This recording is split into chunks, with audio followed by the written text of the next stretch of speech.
It seemed like in the video of How to Witness the Atheist used Haley's Watchmaker Argument, which basically says that if you came across a watch on a beach, you'd say it was designed because of its complexity, right? So we're saying if Beaches you're pointing, don't make yeah, beaches don't make watches. We all agree on that, right? So we're talking about because of the complexity of something's nature, you would assume that it has a designer. So what if we take something that is not complex? Do you still assume there is a designer? So for instance, like a necktie. Like a what? A necktie. Like a necktie, like you wear in, like, so like pretty basic. It's just a piece of cloth. Sometimes it's just a rope in the instance of like a bolo. Like it very, very simple as far as what it can do. I could make one. Sure. Right? Would you say that if I came across, like walking on the beach and I saw a necktie, would you say it's so complex that it needs a designer? Okay, if I came across, I mean, the Haley's Watchmaker Argument's going to go the same route. I mean, if I'm walking across the beach and I come across a necktie, I think, oh, great, I'm going to buy this beach because it pops up neckties. How awesome is that? You'd say I'm insane. You'd say someone dropped their necktie. And the reason you'd say that is because even though it's simple, it's clearly designed. This came from somewhere because things don't come from nothing. Well, they don't automatically organize. So you said it's clearly designed. Why did you say that? Why is it clear that it's designed? Because I agree that it's clearly designed. But what are you looking at? Because it has nothing to do with complexity. Yeah, I'm arguing this from, I mean, the scientific principle that things do not organize themselves. They descend into chaos. That's not a scientific principle at all. Like first, like you know a crystal. You know how a crystal forms? Yeah, pressure. Yeah. So yeah, it's a very orderly, very structured storm. Like it arranged themselves because certain atoms are more massive than others, so they succumb to gravity heavier. They arrange themselves in a very orderly structured a very orderly structured crystal, right? Yeah. It does not require design at all. But crystals are only found in certain places. Where all the elements, but that's like we said of everything else. Yeah, so yeah, there's no scientific principle that says something can't organize itself. Like the solar system, I can tell you how that organizes itself. Okay, and this is great in theory, but let's say you go to Home Depot, buy all the materials to build a house, throw them in a yard, and say, "Honey, we've got a house. We just got to wait a million years." How's that going to go over? I mean, that's not going to go well. So I can tell you why, and it has nothing to do with complexity. So, all right, so let's talk about the your watch, right? The way I know that your watch is designed is by comparing it and contrasting it with other things that I know that are and are not designed. Okay, how do you know something isn't designed? You investigate. So you investigate. So you pick up the watch. You're like, oh, it says Rolex on it. What's that? Google it. Oh, you can find a Rolex factory, and you can find out that people make Rolexes. Whereas you look at a crystal, you investigate, you figure out how crystals form. Bam, you see they can come about naturally. And so what you do is when you investigate, you don't make inferences based off complexity, because like I was saying with the black hole and the quarks, complexity has nothing to do with it. But the way that, okay, there was a manufacturer, there was a builder that created the processes and did the things to build the watch. And God is operating on a higher scale than us. And so God can create the processes and all the materials needed to make his crystals the same way we would make a watch.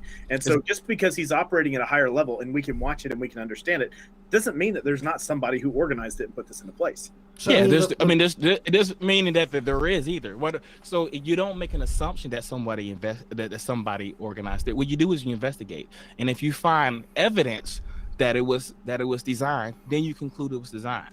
Well, what counts as evidence of design?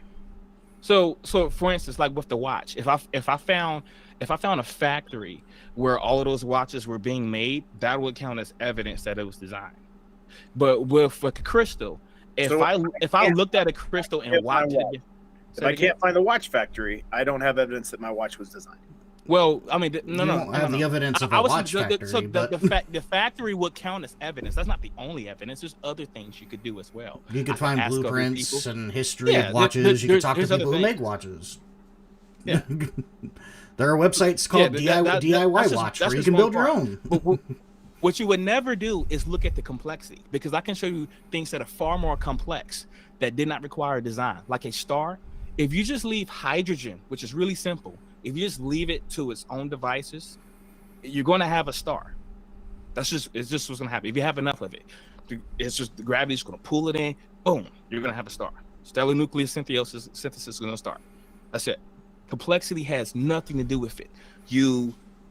What you do is the best way to discover something's design is to simply investigate. But if you want to talk about making inferences, you compare and you contrast with things that you know are and are not designed. That's why if you were walking through the woods and you found a stake, like for a tent, if I was walking through the woods and found a stake for a tent, that's really simple, right? I pick it up, I would instantly know that it's designed. Right. Despite how simple it is. But if I see a network of trees, I will know that it isn't, because I know how those work. But you know how stakes are made too, and we know that the stake I made by somebody. And so yes, why is complexity not a valid argument for design when it works for everything except nature in your mind? Nature is just like the vast majority of the universe, right? So, otherwise you're saying it doesn't work for supernatural. Nature. It doesn't work for like 99.99% of reality, right? So because you have like a little percentage of non-nature here on Earth, and then literally everything else is nature. So, okay, so here's the reason why. What was your question again? You asked why complexity doesn't work. Yeah, why don't you see complexity as an indicator of design? Because it leads you to really poor conclusions. Because I will look at a star and I will say, oh, it must have been designed. I look at the solar system, it must be designed. I will look at like any sort of complex thing and just say that it must be designed, even though we know how those things come about. We look at the Earth. The planets come from the accretion disk of stars. You do not need design. You need a star. You need gravity. You will have a planet. That's just the way it works. So it is a poor conclusion to look at something that looks complex and assume that it's been designed. Yes, definitely. What is a better conclusion? And you can a better method to determine design first is, depending on how much information, if you want to make inferences based off the way something looks, you compare and you contrast. Okay. That's the best. That is one thing you can do. And then if you want to go a step further, you can investigate. You find this watch, you compare and contrast with nature. You say, oh, there's nothing around that looks remotely like this. But that is assuming that nature is undesigned. Well, so we can investigate parts of nature. Yeah, would you say if I plant, or if an acorn falls in the ground and an oak tree grows from it, would you say that was designed? Right, because that's nature in a nutshell. Like, no human interaction involved, right? Like, they're just out in the middle of nowhere. Acorn falls. Sure. Acorn falls, tree grows. Tree grows. Got it.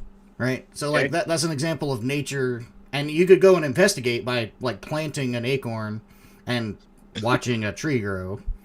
And so you would say, oh, okay, if I do this thing will happen. Or if I go and I put together these pieces and gears together in a particular format, I could make a watch. Okay. Right. You see what I'm saying? So, I can't create the acorn, but I can put together gears in a way that would tell time. Okay. So, the complexity doesn't really matter here. It's just, something we're seeing occur on its own, a tree being sprouted from an acorn, versus if I came across a watch, I would never come across that in nature.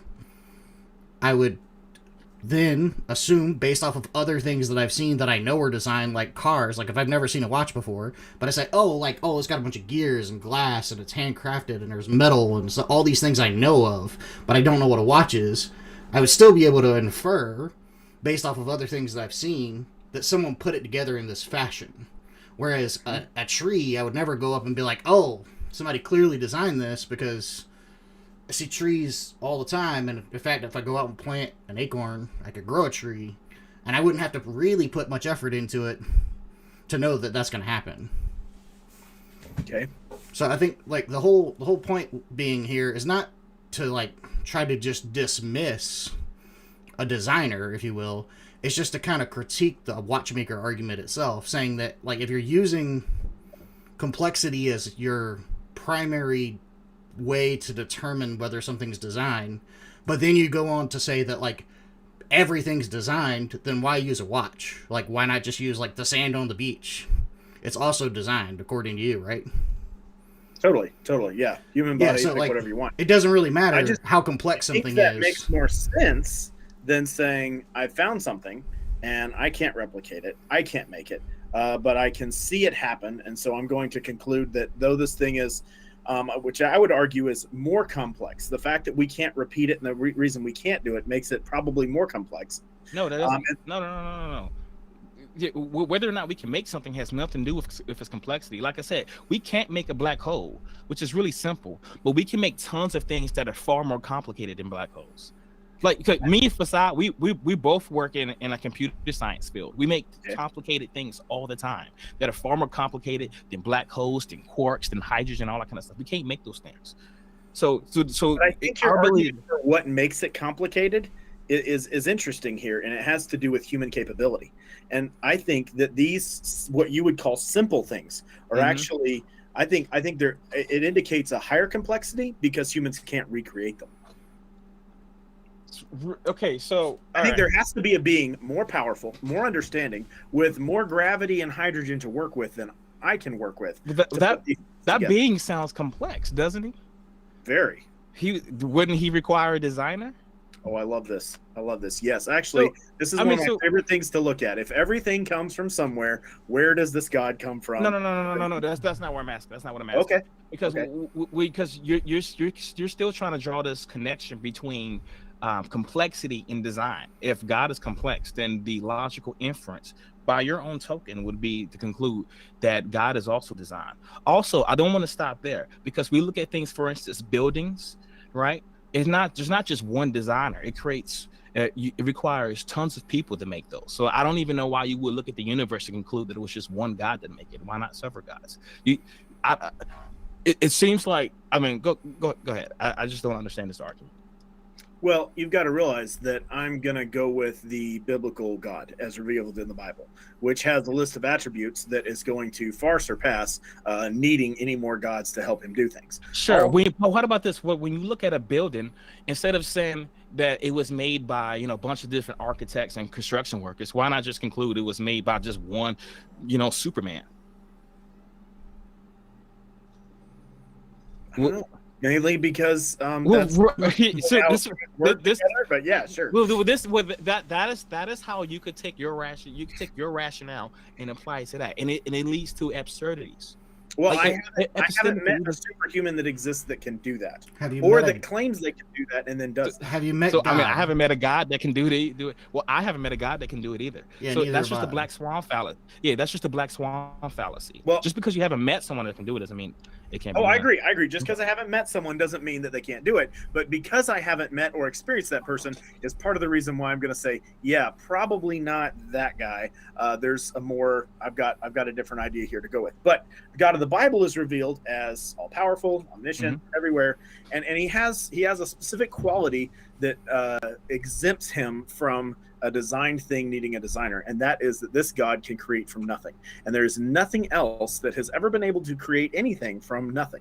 But God says his word is powerful enough to speak things into existence. So the reality I live in is God's reality. God is outside my reality. I live inside his reality that he's spoken to existence. And so if I'm trying to fit God into my reality, sure, that can get a little weird. But if I understand myself as existing into his spoken reality, that sets up, I've got a bunch of rules that he doesn't have to abide by because he's outside, he's in his own reality, I'm in his. Can I be pedantic a bit? Okay, so go ahead. There's some comments I like to address. I want to address those as well. Okay. But yeah, so real quick, I just want to be pedantic on that argument, and is that does God have to speak for something for it to come into existence? Like you said, he spoke the universe into existence.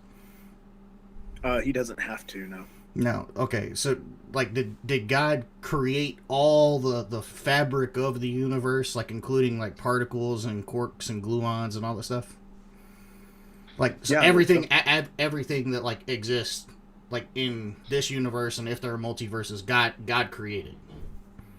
In this dimension, yeah, sure. I think heaven, the best way to explain heaven is a different dimension than what we live in. But yeah, in this dimension, our universe created by the spoken word of God. And I'm taking this from Genesis 1. Okay, I just wanted to clarify because that may come up later. Reading of Genesis 1 says he's spoken into existence. Okay, I just wanted to clarify because that may come up later. In the meantime, can we take on those topics real quick or the Sure. comments? The question. And then if we don't have to spend our whole time on teleological, Oh, we no, don't I- have to. Yeah, I'm good with We that.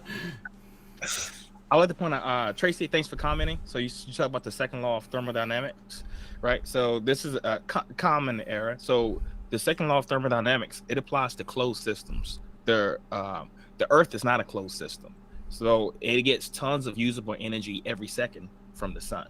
And so life and other things can use that to build other things. So there's no reason to think that everything on the Earth would be tending towards disorder, because we're getting tons of usable energy from the sun. The universe as a whole, sure, is falling to entropy, but that doesn't mean you can't have pockets of low entropy areas, i.e., stars, planet Earth. Okay, if the whole universe is falling to entropy, then the Earth is part of that universe. Then No. be subject to it. Well, No. So no. Yeah, that's, So that's kind of like saying, so there's a spot that of paint on your car that's messed up, therefore your whole car is just falling apart. Yeah. So and, it applies to it applies to closed systems. So if a system is losing energy, all right, and there's no energy coming in, then the entropy is going to increase, right? But if it's getting energy from somewhere, then the entropy is not going to increase, i.e., the sun.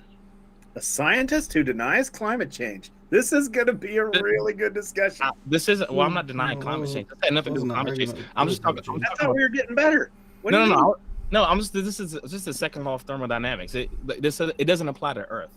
So that was a mistake.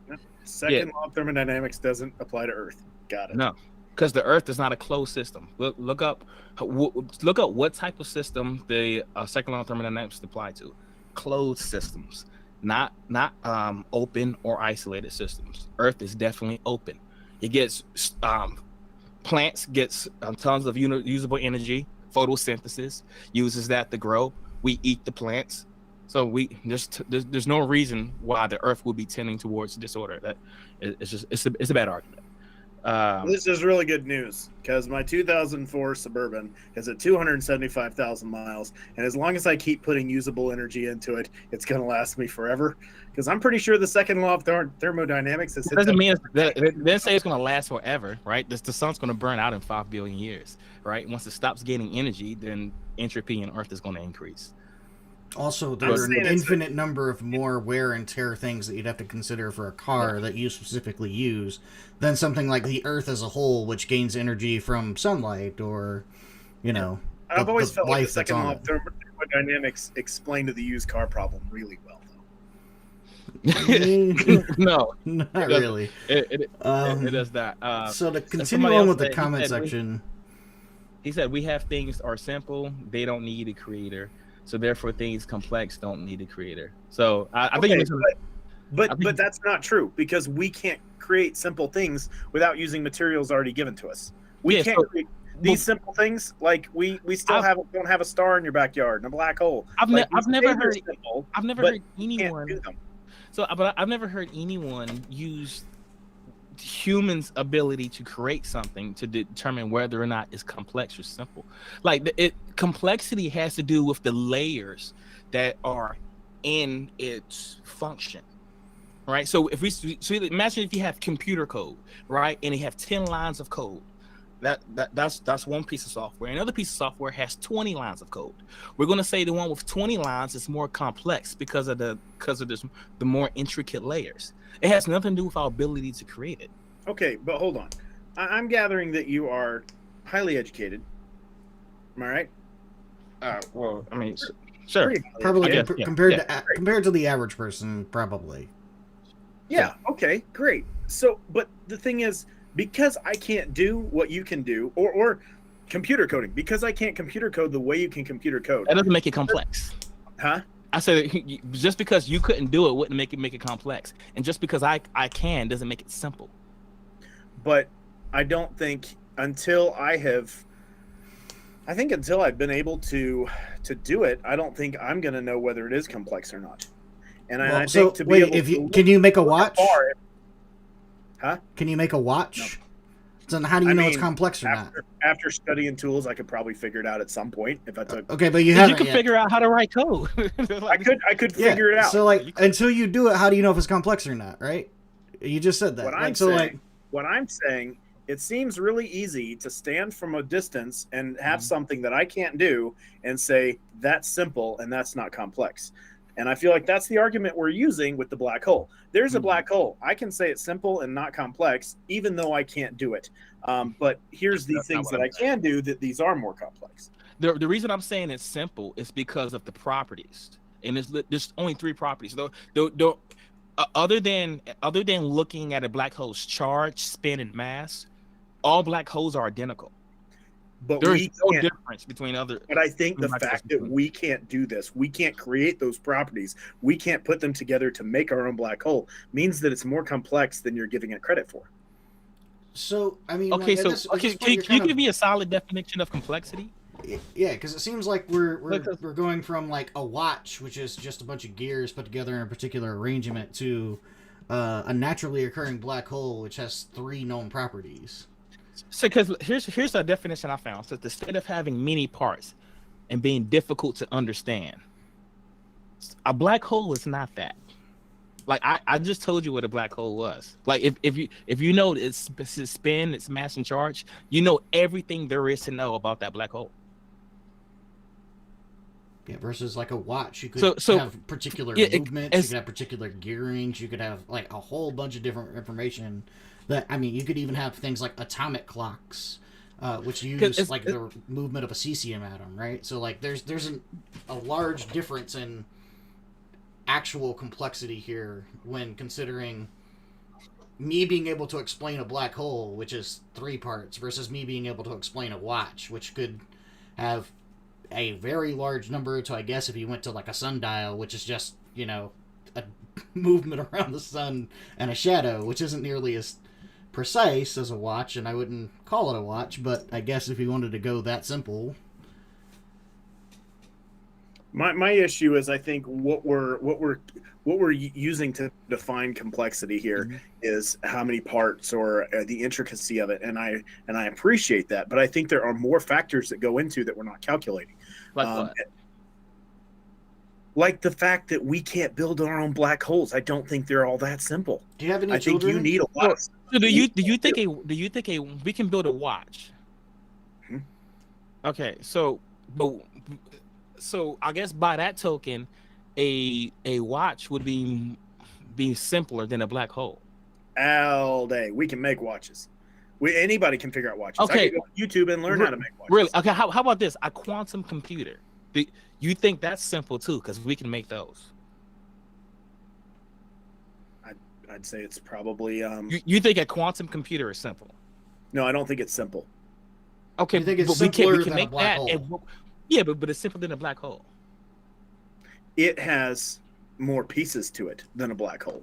Okay, but like properties. So the question is like, we're not trying to. It's more complicated. I don't want to keep going in circles here. We keep getting stuck. I'm trying to get to the point where we have a finite definition of complexity, because it seems like when we talk about something let y'all give a definition. Yeah, like watches, we say it's complex. Then like compared to a black hole, it's simple. So can you kind of give me a definition that makes those things fit that criteria?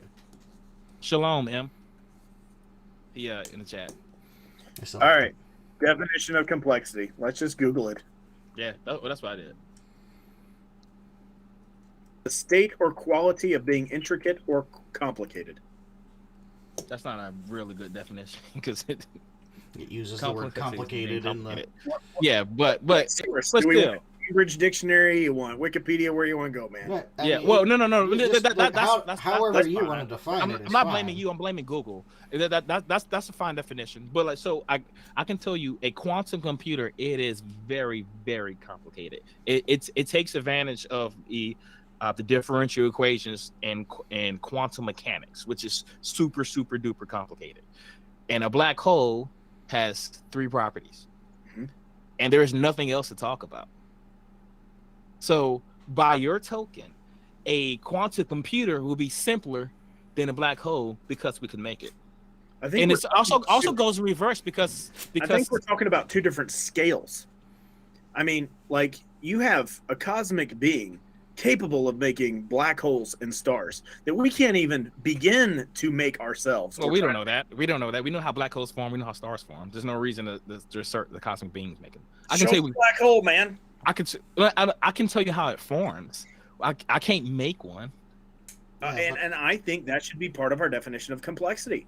I think the fact that there's things we can't make and we can't do means it's more complex than we can even understand. So I can't grow that beard you have. I can't grow that. Nice beard. I think I told you that. So I can't grow that. Okay. So for you, it's simple. For me, it's complicated. Okay. So I guess complexity is kind of, it doesn't have an objective definition. We need an MD in the house for this discussion, but I'm pretty sure an MD is going to explain how this is actually a very complicated scenario. I think there's a lot less things that are simple than you think are simple. Well, I'm not saying that it is or isn't simple. What I'm saying is the definition is subjective, based on the person's capabilities. By your token, right? I say we give him the last word. So we don't even. Okay. Well, I was gonna. My point was gonna. You don't even have an objective definition. I would say yes, and I believe God's capabilities are so much far past our capabilities that we need to factor that in, and that's why He can make black holes and we can't. All right, let's move on to a new topic. Give you that. All right. Hey, we can agree to disagree. Yeah, we can. All right. Yeah, that's the whole point. Why can't there be degrees of complexity? I would say there are degrees of complexity. There are degrees of complexity. That would depend on, at least in my definition, of the layers involved, of how many layers of things it takes for an operation to meet its function. That's what the example that I gave was we have one software that has 20 lines of code, another one has 10 lines of code. The one with 20 is going to be more complex. That doesn't mean that its output or function or anything like that is more complex. It just means the code itself, when analyzing it, would be more complex. That's all. Yeah, so that's all. I think we should move on.